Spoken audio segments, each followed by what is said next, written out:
На неколку километри на брегот на Вардар меѓу железничка станица и салата Јане Сандански има два затворени моста, поради што сообраќајниот метеж се засилува во овој дел на главниот град. Мостот Михајло Апостолски чинеше околу 5 милиони евра, но е затворен и не се користи, а проблемите за негово отварање не се решаваат.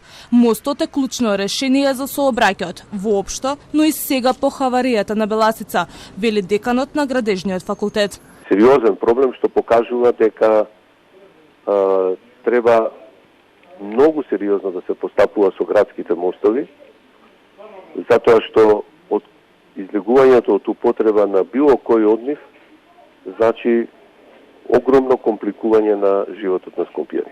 Марковски за Телма објаснува дека санацијата на опожарениот мост Беласица кај Изгейт Мол ке чини милиони и ке одземе многу време за негова санација. Сега Беласица е затворена дури и за пешаци.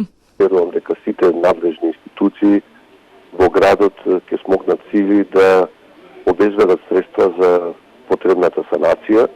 Прво проверка на мостот, а потоа и санација. Дека треба некаква санација, секако треба. Прашање е само степенот на оштетувањето и колку длабински ќе треба да се навлезе во поправка на она што е оштетено. А тоа е широк диапазон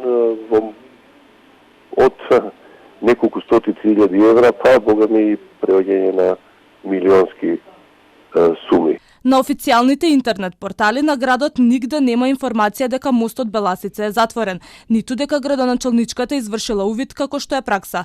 Една недела Арсовска без детали за хаваријата со образложение дека не е надлежна. Институциите си ја префрлаат одговорноста за тоа кој е надлежен, а истрагата се уште нема податок кој го предизвика пожарот.